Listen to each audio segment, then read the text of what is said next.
어르신, 말씀하신 분 찾았습니다. 그런데 그분 말인데요.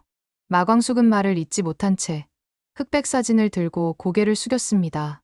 박정수 여사는 자신의 기억이 더 지워지기 전에 가슴속 단 한 사람, 첫사랑을 붙잡고 싶었습니다. 그녀가 마광숙에게 처음으로 꺼낸 진심 어린 부탁은 바로 오래된 흑백 사진 속 낯선 한 남자를 찾아달라는 것이었습니다. 그 사람 좀 찾아줘. 아직 살아있다면 내 기억이 더 잊히기 전에 그 사람을 꼭 한번 만나고 싶어. 단서는 그저 사진 한 장뿐이었습니다. 박정수와 대학다방에서 자주 만났고 몇 년간 고시를 준비하던 모범생 남자. 고시 공부에 매진했던 그는 세 번째 시험에서 낙방한 후 이별을 고하고 어느 날 갑자기 연락이 끊겼습니다. 하지만 기적은 뜻밖의 순간에 찾아옵니다. 우연처럼, 운명처럼 수십 년 동안 감춰져 있던 남자의 정체가 한 사건을 통해 서서히 드러나기 시작하는데요. 과연 그는 누구였을까요? 박정수는 잊혀가는 기억 속에서도 끝내 첫사랑과 다시 마주할 수 있을까요? 혹시 박정수가 모르는 더 깊은 진실이 숨겨져 있는 건 아닐까요? 모든 실마리는 이제 풀리기 시작했습니다. 이 가슴 시린 재회의 여정, 박정수의 마지막 기억 속 사랑을 응원하신다면 지금 구독과 좋아요로 함께해 주세요. 두물머리 강가, 햇살이 부드럽게 물결을 쓰다듬고 있었습니다. 세 사람은 작은 카페 앞 벤치에 나란히 앉아 따끈한 핫도그를 들고 있었습니다. 아니, 요즘은 이런 데서도 핫도그를 팔아? 박정수는 의외라는 듯 웃었고 마광숙은 한껏 들뜬 얼굴로 대답했습니다. 어르신 여기 맛집이에요. 줄 서서 먹는다니까요. 진짜 별미예요. 그렇게 박정수는 평소엔 잘 먹지 않던 밀가루 음식을 한 입 베어 물었습니다. 그 표정은 뜻밖의 발견을 한 아이처럼 밝았습니다. 한동석은 그 모습을 놓치지 않고 조용히 바라보다 마광숙을 향해 눈빛으로 웃어주었습니다. 박정수의 눈은 어느 때보다 따뜻하고 솔직했습니다. 이렇게 같이 앉아있으니 정말 마광숙 씨가 딸처럼 반갑고 편안하네. 그동안 내가 날선 말들로 상처 줬다면 용서해주게. 박정수는 핫도그를 손에 쥔 채 말끝을 흐렸고 마광숙은 조심스럽게 박정수의 손등을 감쌌습니다. 그 손은 의외로 작고 연약했습니다. 그리고 떨리고 있었습니다. 한동석은 아무 말 없이 두 사람을 바라보다가 천천히 말했습니다. 장모님, 저희 허락해 주시는 거죠? 박정수는 잠시 고개를 돌려 강 쪽을 바라보았습니다. 허락이라기보다는 내가 이제 놓아주는 거겠지. 나의 지난 시간들을. 박정수는 그렇게 말하며 핫도그를 마지막으로 한 입 베어 물었습니다. 그리고 그 순간 한때 단단하게 닫혀있던 마음의 문이 아주 조용히 그러나 확실하게 열리고 있었습니다. 그 문틈 사이로 마광숙이라는 새로운 가족이 스며들고 있었습니다. 다음 날 아침, 박정수는 조용히 서재에 앉아 있었습니다. 커튼 사이로 들어오는 햇살이 책장 위 먼지를 은은하게 비추고 있었고 고요한 방 안엔 벽시계, 초침 소리만이 규칙적으로 울리고 있었습니다. 눈을 감은 채 박정수는 자신도 모르게 깊은 숨을 들이켰습니다. 가슴 한편이 묘하게 저릿했습니다. 밤사이 마광숙이 건넨 한마디가 자꾸만 떠올랐기 때문입니다. 어르신, 어젯밤에 잠깐 기억을 놓치셨어요. 그 순간은 짧았지만 명확했었습니다. 박정수 자신은 기억이 나지 않는데 누군가의 입을 통해 듣는 잊어버린 장면은 그녀를 불안하게 만들었습니다. 수십 년을 단단하게 살아온 자존심 위로 처음으로 조용한 두려움이 스며들었습니다. 더는 미룰 수 없었습니다. 기억이 더 흐려지기 전에, 감정이 사라지기 전에 자신이 직접 확인하고 정리해둬야 했습니다. 손을 뻗어 전화기를 들고 마광숙에게 전화를 걸었습니다. 여보세요? 마광숙의 밝고 차분한 목소리가 들려왔습니다. 박정수는 잠시 말이 없었습니다. 고개를 들고 서재의 벽에 걸린 오래된 흑백 사진 하나를 바라보며 낮게 입을 열었습니다. 광숙 씨, 시간 괜찮으면 집에 잠깐 들를 수 있을까? 무슨 일이세요? 어르신? 내가 부탁할 게 좀 있어서 그래요. 지금이 아니면 안 될 것 같아서 말이야. 박정수는 조용히 눈을 감으며 말을 이었습니다. 시간 괜찮나요? 마광숙은 곧 도착하겠다고 말하며 전화를 끊었습니다. 그리고 박정수는 고요한 서재 한가운데 앉은 채 다시 눈을 떴습니다. 그 눈빛은 이전과는 달랐습니다. 과거를 직면할 준비가 되어 있었고 그 첫걸음은 바로 지금부터 시작되고 있었습니다. 마광숙에게 자신의 첫사랑을 찾아달라고 부탁하는데요. 흑백 사진을 받아든 마광숙이 마주할 진실은 앞으로 어떻게 될까요? 때마침 마광숙은 조심스럽게 방 안으로 들어섰습니다. 박정수는 마치 오래 기다렸다는 듯 고개를 들었습니다. 이내 자신의 옆에 놓인 오래된 가방을 열었습니다. 그 속에서 꺼낸 것은 한 장의 흑백 사진이었습니다. 가장자리는 누렇게 발해 있었지만 사진 속 인물은 선명했습니다. 환하게 웃고 있는 두 여인, 그리고 어디선가 본 듯한 눈매였습니다. 이 사람, 박정수가 사진을 가리키며 입을 열었습니다. 내 첫사랑이야. 마광숙은 놀랐지만 바로 반응하지 않고 박정수의 말을 기다렸습니다. 지난 밤 대학다방엔 왜 갔냐고 내게 물었지. 대학다방은 내 추억이 깃든 곳이네. 그 사람이랑 처음 만난 곳이자 마지막으로 만난 곳이지. 박정수는 고개를 살짝 떨궜습니다. 입술이 잠시 닫히고 두 손이 무릎 위에서 살짝 떨리는 듯 보였습니다. 나도 모르게 그 기억이 떠올라서 간밤에 시간 가는 줄 모르고 대학다방에서 하루 종일 머물렀나 봐. 그 사람이 세 번째 고시 시험에 떨어지고 나에게 그곳에서 이별을 고하더군. 나는 몇 년을 기다렸지만 끝내 연락이 두절됐어. 그 후로 나는 미국으로 갔어. 그녀는 작게 숨을 내쉬며 덧붙였습니다. 그게 벌써 40년도 더 된 일이네. 우리 민서도 모르는 이야기야. 혼자서 간직하며 살다가 내 기억이 더 사라지기 전에 그 사람을 한 번만 만나고 싶어서 이렇게 마광숙 씨를 불렀네. 마광숙은 사진 속 남자를 천천히 바라보았습니다. 그 표정, 눈매, 입매 어딘지 모르게 익숙한 얼굴이었습니다. 하지만 딱히 떠오르는 이름은 없었습니다. 이 남자분을 지금 다시 찾고 싶으신 거예요? 마광숙은 조심스레 물었습니다. 박정수는 고개를 끄덕였습니다. 그러네. 마음 한구석이 요즘 자꾸 불안하고 허전해. 그 사람이 정말 보고 싶어. 그냥 살아있는지 한 번이라도 얼굴을 보고 싶은데 내 부탁 들어줄 수 있을까? 그 말끝은 조금 떨리고 있었습니다. 박정수답지 않은 여린 어투였습니다. 광숙 씨, 이 사람 좀 찾아줘요. 박정수는 마치 무거운 짐을 건네듯 사진을 내밀었습니다. 마광숙은 두 손으로 조심스레 사진을 받았습니다. 물론이죠. 제가 힘이 닿는 데까지 꼭 찾아볼게요. 마광숙은 진심으로 대답했습니다. 하지만 그 말 속엔 묘한 떨림이 깃들어 있었습니다. 사진 속 남자의 인상이 어디서 본 듯한 잔영처럼 머릿속을 맴돌았기 때문입니다.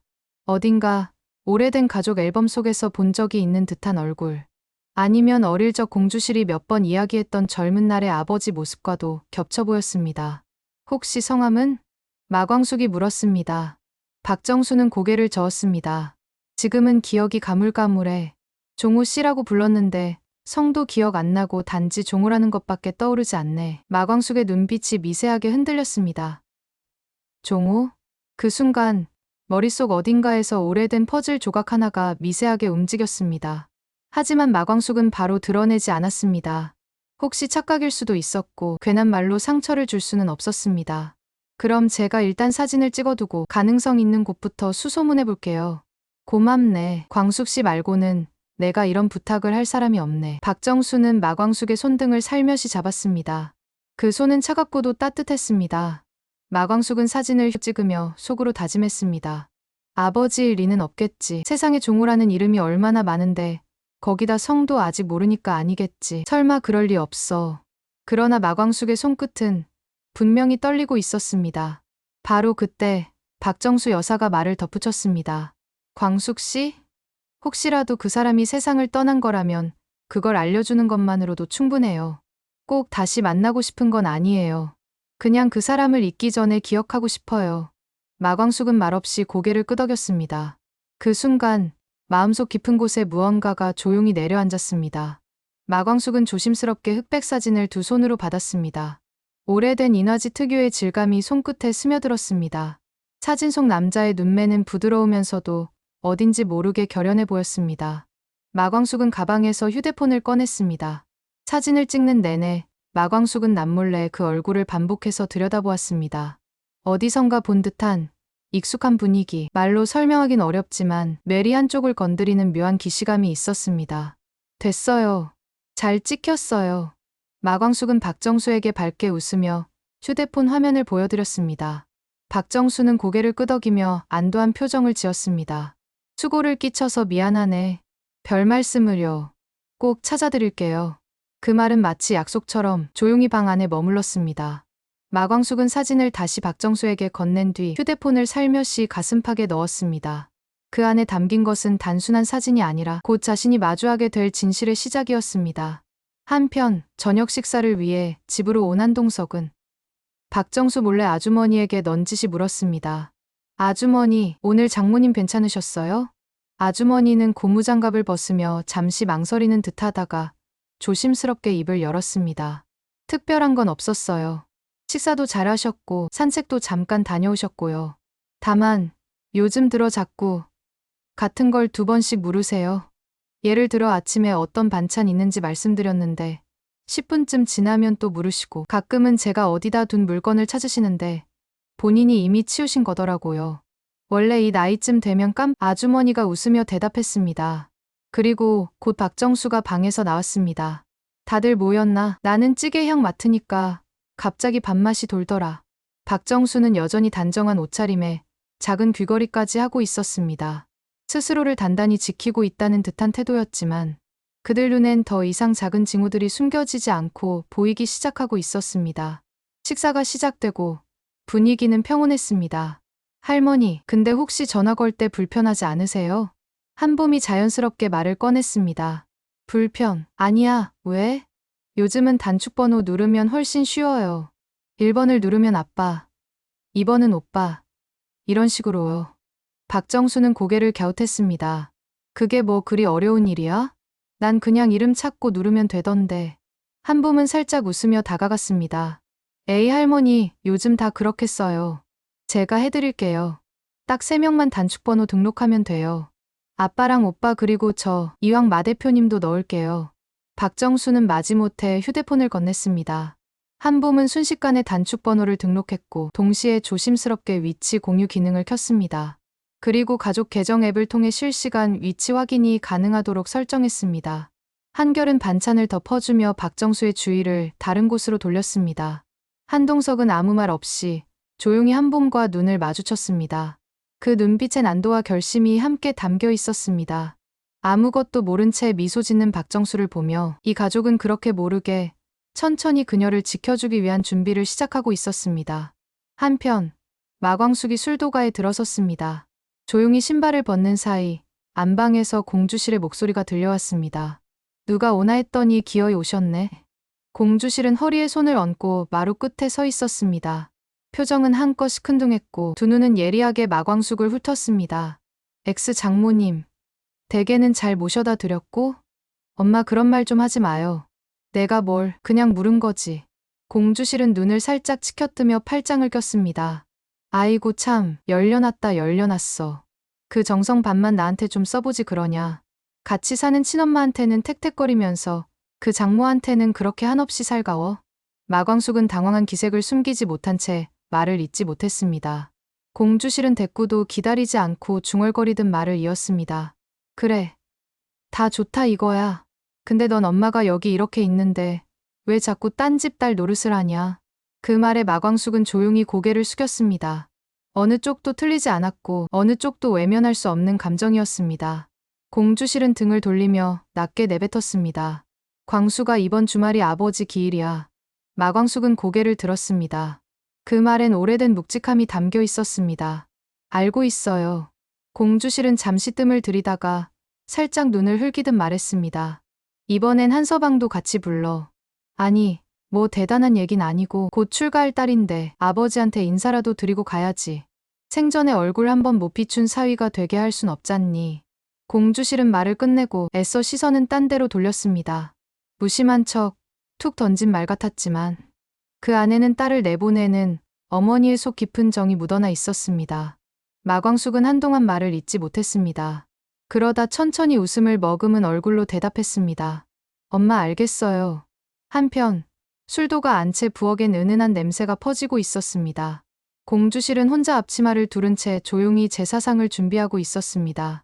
말없이 이어지는 손놀림엔 익숙한 노련함이 묻어 있었지만 어쩐지 유독 조심스러운 기색이 담겨 있었습니다. 그때 부엌 쪽으로 걸어오던 문미순이 발걸음을 멈췄습니다.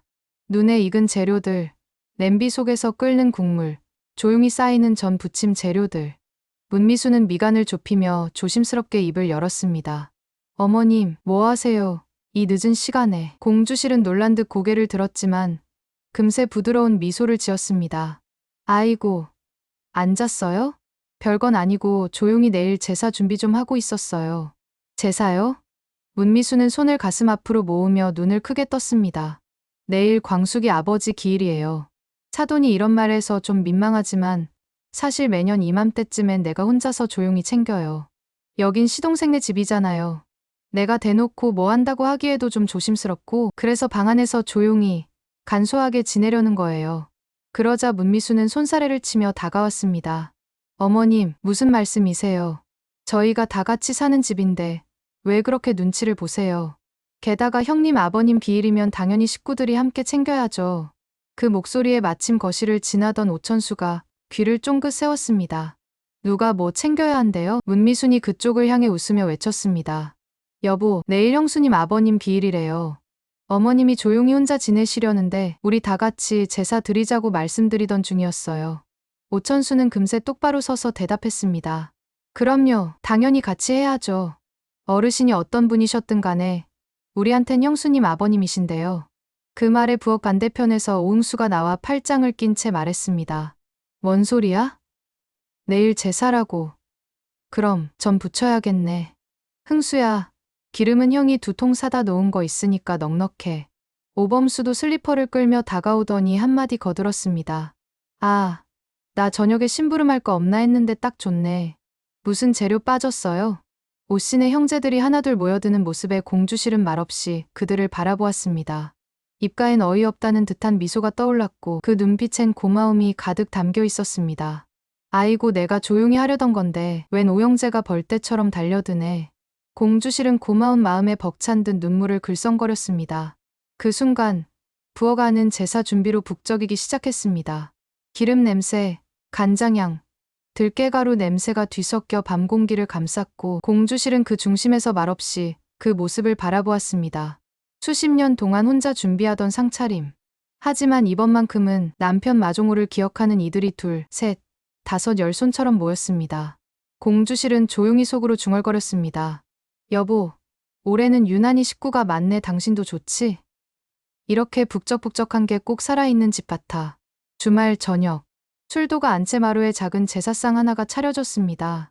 마광숙과 오씨 형제들 그리고 초대받은 손님 한동석까지 모두가 자리를 지켰습니다. 제사가 끝나고 나자 부엌에서는 금세 음복 준비가 시작됐습니다. 공주실은 잔을 살짝 들며 대답했습니다. 다들 도와줘서 고마워요. 남편이 무척 좋아했겠어. 술 기운이 은근히 오르자 식탁 분위기도 한결 부드러워졌습니다. 그때였습니다. 조심스럽게 한동석이 잔을 내려놓으며 물었습니다. 장모님, 그런데 혹시 장인어른 사진 더 없을까요? 공주실은 잠시 술잔을 내려놓고 눈을 동그랗게 떴습니다. 사진, 아, 저쪽 장에 예전 앨범이 좀 있을 거야. 근데 뭐 그리 볼 게 있겠어. 옛날 사진이라 흐릿하기만 하지. 그래도 궁금하긴 하네요. 어떤 분이셨는지 얼굴이라도 뵈면 느낌이 올 것 같아서요.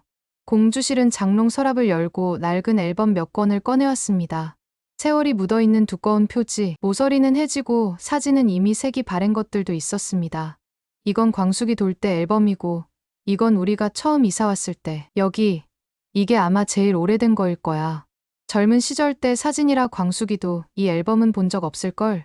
이야, 장인어른 엄청 미남이시네요. 이목구비도 뚜렷하시고 장모님이 반할만 하시네요. 여자 꽤나 울리셨겠어요.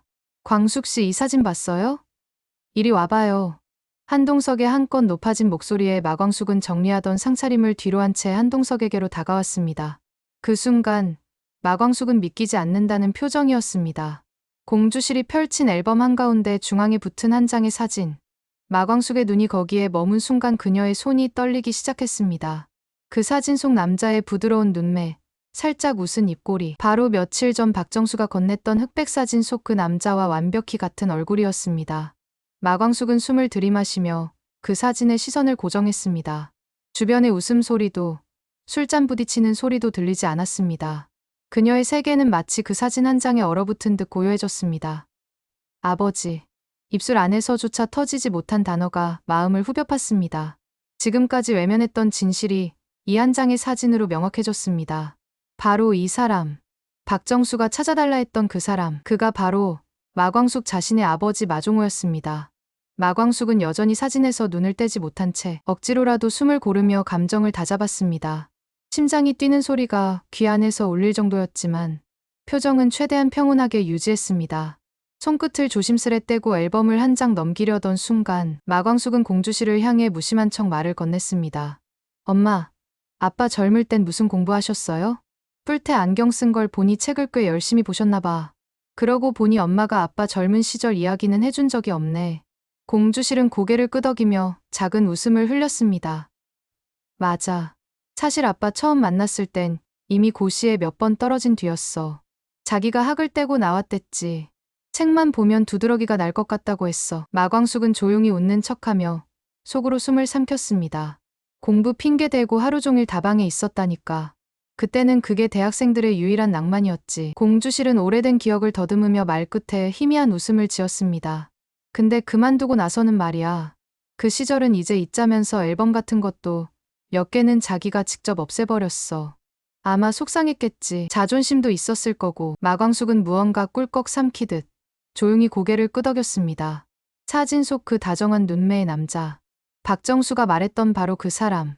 고시를 준비하다 세 번째 시험에 낙방하고 다방에서 조용히 사라졌던 그 청년. 그리고 자신의 아버지였던 것입니다.